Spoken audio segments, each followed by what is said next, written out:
जय हिंद दोस्तों।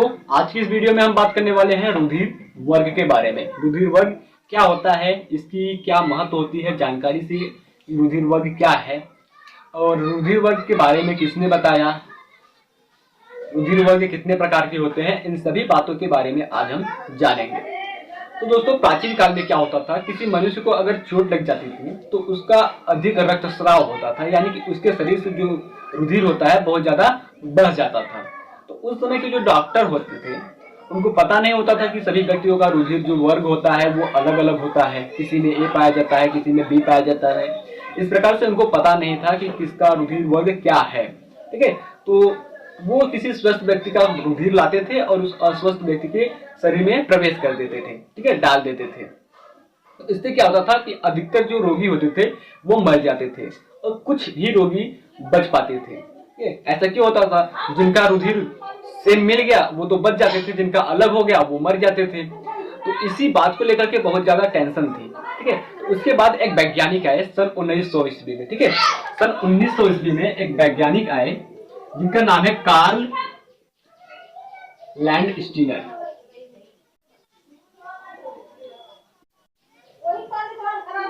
Karl Landsteiner, इन्होंने दोस्तों बताया कि सभी व्यक्तियों का जो ब्लड ग्रुप होता है, रुधिर वर्ग होता है, वो अलग अलग होता है। ठीक है, अलग अलग होता है। यही कारण है कि किसी दूसरे व्यक्ति का जो रुधिर होता है दूसरे व्यक्ति के शरीर में प्रवेश कराने से व्यक्ति मर जाता है।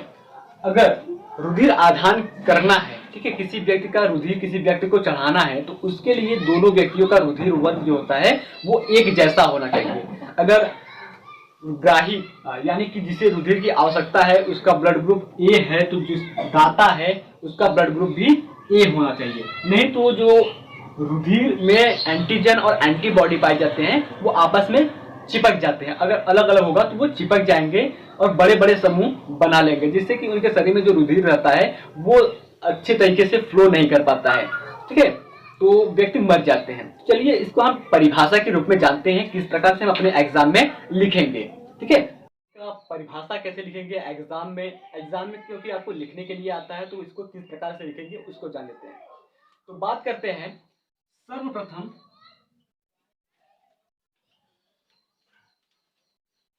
सर्वप्रथम सन 1900 में। ठीक है, सर्वप्रथम सन 1900 में ईस्वी में कार्ल लैंड स्टीनर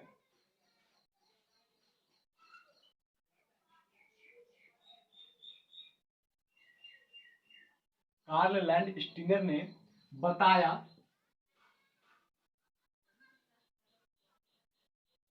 बताया कि सभी व्यक्तियों का रुधिर वर्ग अलग अलग होता है। ठीक है, सर्वप्रथम सन 1900 ईस्वी में कार्ल लैंड स्टीनर ने बताया कि सभी व्यक्तियों का जो रुधिर होता है वो अलग अलग होता है। ठीक है, और उन्होंने यह भी बताया कि रुधिर आदान के लिए आधान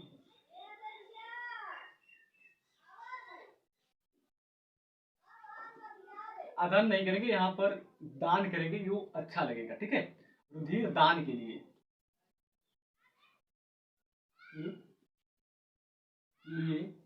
रुधिर दान दाता दान दाता दाता और रुधिर ग्राही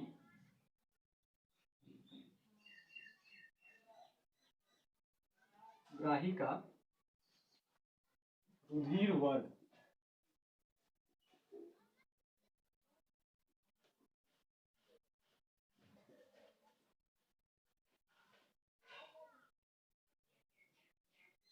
समान होना चाहिए। ठीक है, जो व्यक्ति रुधिर दे रहा है और जो व्यक्ति रुधिर ले रहा है उसका जो ब्लड ग्रुप है उसका एक जैसा होना चाहिए। नहीं तो क्या होता है कि जो रुधिर होते हैं यानी कि लाल रुधिराणु होते हैं, आरबीसी जो होती है उसमें एंटीजन पाया जाता है, और जो प्लाज्मा होती है, क्योंकि प्लाज्मा जो होती है वो आरबीसी के अंदर ही पाई जाती है, तो आरबीसी में आपका एंटीजन पाया जाता है और प्लाज्मा जो होती है उसमें एंटीबॉडी पाई जाती है। ठीक है, अब ये एक प्रकार के प्रोटीन होते हैं। जो एंटीजन होता है वो दो प्रकार का ग्लाइकोप्रोटीन होता है, जो होता है आपका ए और बी, और जो आपकी एंटीबॉडी होती है वो भी दो प्रकार का होता है। प्योर प्रोटीन होता है, पूरी तरह से प्रोटीन होता है, तो वो होता है एंटी ए जिसे बीटा कहते हैं, और दूसरा होता है एंटी बी जिसे अल्फा कहते हैं। ठीक है, ये दो प्रकार के प्रोटीन्स ब्लड में पाई जाती है। अगर किसी भी व्यक्ति का जो रुधिर है वो अलग अलग हो गया, मान लीजिए जो दाता है उसका रुधिर वर्ग ए है और जो ग्राही है उसका रुधिर वर्ग बी है, तो जो रुधिर वर्ग बी है, रुधिर वर्ग बी जो होता है उसका जो एंटीजन होगा, रुधिर वर्ग बी का जो एंटीजन होगा वो होगा एंटीजन होगा बी। ठीक है, रुधिर वर्ग बी का एंटीजन होगा बी, और उसमें जो एंटीबॉडी पाई जाएगी वो एंटीबॉडी होगी एंटी ए, और या फिर जिसे बीटा कहते हैं। ठीक है, जब ये दोनों बीटा और बी आपस में मिल जाएंगे तो वो चिपक जाएंगे। ठीक है, चिपक करके बड़े बड़े समूह का निर्माण कर लेंगे, जिससे मनुष्य के शरीर में जो ब्लड रहता है वो फ्लो नहीं कर पाएगा, तो मनुष्य मर जाएगा। ठीक है, इसी के बारे में उन्होंने बताया कि रुधिर दान दाता और रुधिर ग्राही का जो रुधिर होता है वो सेम होना चाहिए, नहीं तो व्यक्ति की मृत्यु हो सकती है। ठीक है, अन्यथा यानी कि जब रुधिर वर्ग अलग अलग होगा तो उसके बाद क्या होगा, अन्यथा दाता की रुधिर दाता के जो लाल रुधिराणु होते हैं, ठीक है, लाल रुधिराणु यानी कि आरबीसी, जो दाता के आरबीसी होते हैं वो मनुष्य के यानी कि ग्राही के रुधिर में पहुंचते ही, ग्राही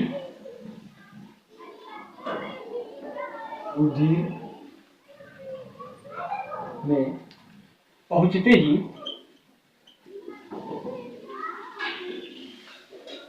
परस्पर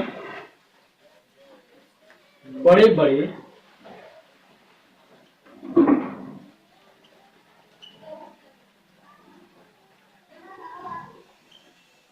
समूहों में चिपकने लगते हैं।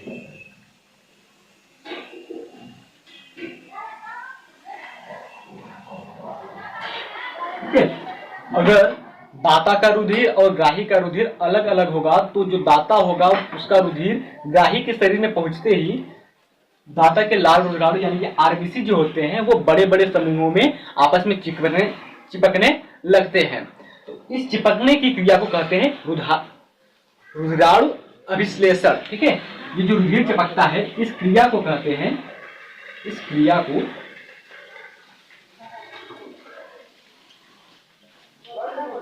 रुधिराणु अभिश्लेषण कहते हैं।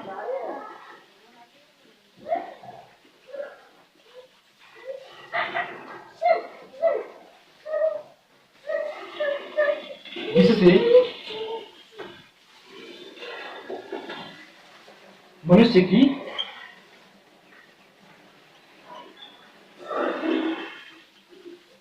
मृत्यु हो जाती है। ठीक है, जब दाता के रुधिराणु जो होते हैं, लाल रुधिराणु जो होते हैं, आरबीसी जो होते हैं, वो ग्राही के शरीर में पहुंचते ही चिपकने लगते हैं, तो उस क्रिया को रुधिराणु अभिश्लेषण के नाम से जानते हैं, जिससे कि व्यक्ति की मृत्यु हो जाती है, यानी कि रोगी की मृत्यु हो जाती है। जल्दी जल्दी से इस पॉइंट को आप नोट कर लीजिए या फिर स्क्रीनशॉट ले लीजिए, फिर चलते हैं आगे की ओर। बाद लैंडस्टीनर ने यह भी बताया, ठीक है, लैंडस्टीनर जो थे उसने बताया कि जो मनुष्य का आरबीसी होता है और प्लाज्मा होता है उसमें एक विशेष प्रकार का रुधिराणु अभिलेषण के संबंधित एक प्रोटीन पाया जाता है। ठीक है, प्रोटीन पदार्थ पाया जाता है। ठीक, क्या बताया कि जो आरबीसी होती है और प्लाज्मा, इन दोनों में रुधिराणु अभिश्लेषण के संबंधित एक विशेष प्रकार का प्रोटीन पदार्थ पाया जाता है। क्या पाया जाता है? प्रोटीन, ठीक है, प्रोटीन पाया जाता है। तो ये जो प्रोटीन होते हैं दोस्तों, वो दोनों अलग अलग प्रकार के होते हैं।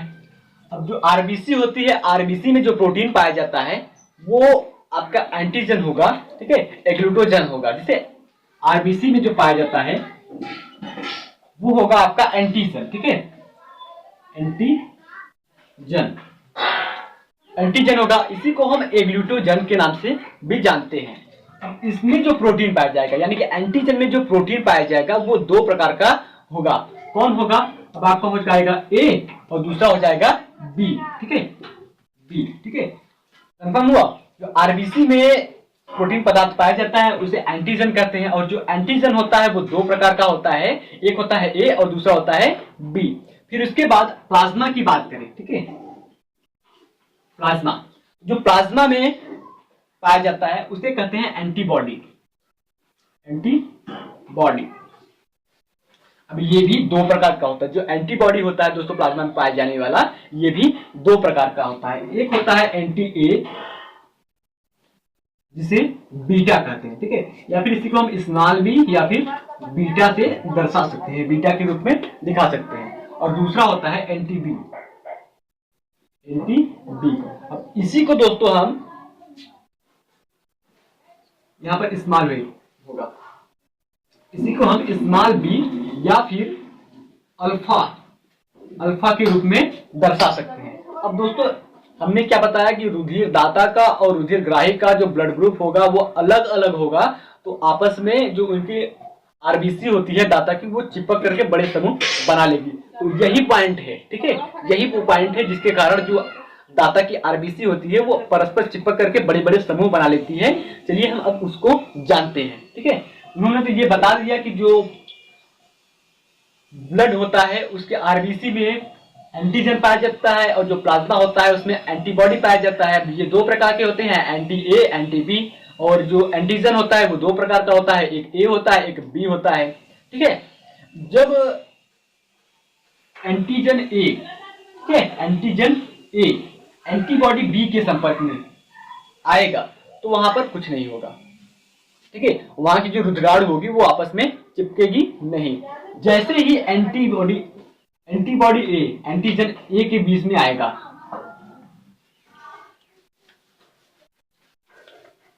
तो उसकी जो रुधिराणु होगी, दाता की जो रुधिराणु होगी वो आपस में चिपक करके बड़े बड़े समूह बना लेगी, ठीक है, जिससे कि रोगी की मृत्यु हो सकती है। चलिए अब जान लेते हैं कि रुधिर वर्ग कितने प्रकार के होते हैं, ब्लड ग्रुप कितने प्रकार के होते हैं। तो दोस्तों आप पहले 3 कॉलम बना लीजिए। एक तरफ लिखिए आप ब्लड ग्रुप, क्या लिखेंगे? ब्लड ग्रुप, यानी कि रुधिर वर्ग, रुधिर वर्ग। दूसरे कॉलम में लिखिए आप एंटीजन,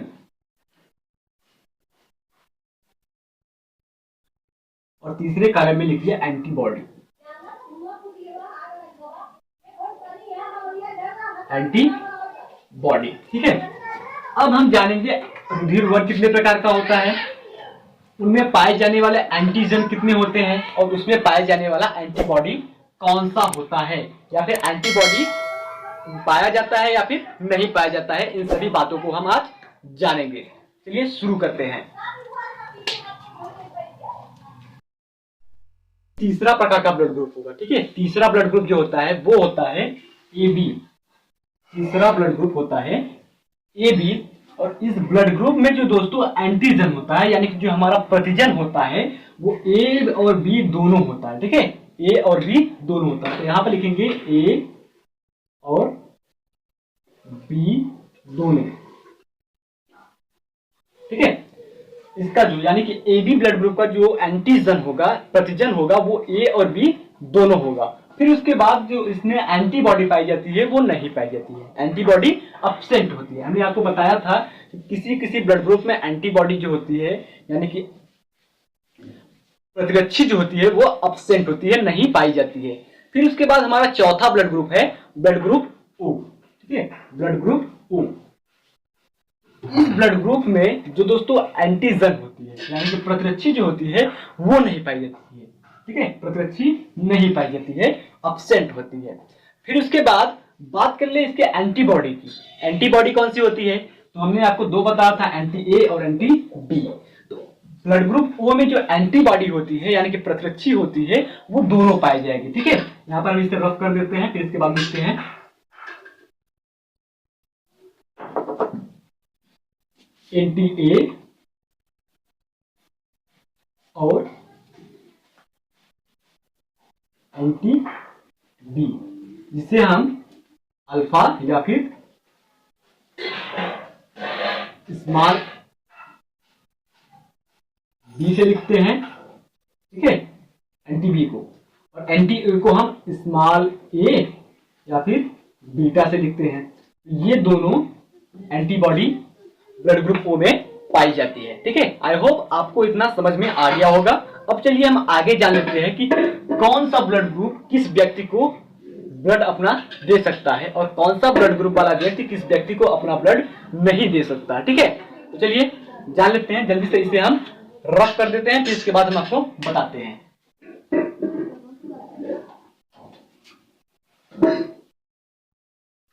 दो कॉलम बना लीजिए दोस्तों। तो दोस्तों यहाँ पर आप दो कॉलम बना लीजिए, एक तरफ लिखिए ब्लड ग्रुप यानी कि रुधिर दाता और दूसरे तरफ लिखिए रुधिर ग्राही। ठीक है, तो इसमें हम बात करेंगे ब्लड ग्रुप ए के बारे में, जिस व्यक्ति का ब्लड ग्रुप यानी कि रुधिर वर्ग ए है, तो वो व्यक्ति अपना रुधिर किस किस व्यक्ति को दे सकता है इसके बारे में।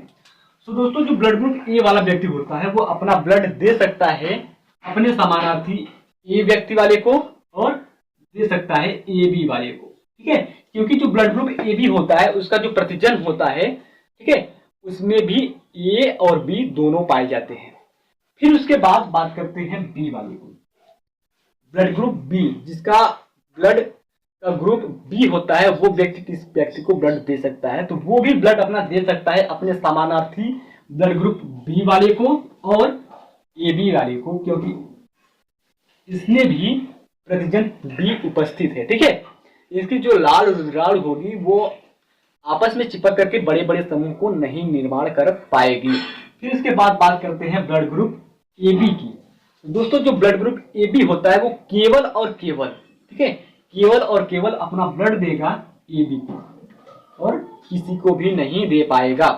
फिर उसके बाद बात करते हैं ब्लड ग्रुप ओ को। तो जो दोस्तों ब्लड ग्रुप ओ होता है वो अपना ब्लड सभी को दे सकता है, इसीलिए इसे सर्वदाता कहते हैं। ठीक है, क्योंकि इसके पास कोई भी प्रतिजन नहीं पाया जाता है, कोई भी एंटीजन नहीं पाया जाता है, केवल और केवल इसके पास पाया जाता है एंटीबॉडी। तो इसकी जो एंटीबॉडी होती है वो होती है एंटी ए और एंटी बी। ये जो अपना ब्लड होता है वो देगा अपने समानार्थी ओ वाले को, ए वाले को, बी वाले को और ए बी वाले को। आई होप दोस्तों आज का वीडियो आपको पसंद आया होगा, और पसंद आया हो तो प्लीज वीडियो को लाइक कीजिए, चैनल पर नए हो तो प्लीज चैनल को सब्सक्राइब करके बेल आइकन को प्रेस कर दीजिए ताकि हर वीडियो का नोटिफिकेशन आपके पास सीधा पहुंच सके। और हाँ, अपने दोस्तों के साथ शेयर जरूर कीजिए ताकि वो भी पढ़ सके।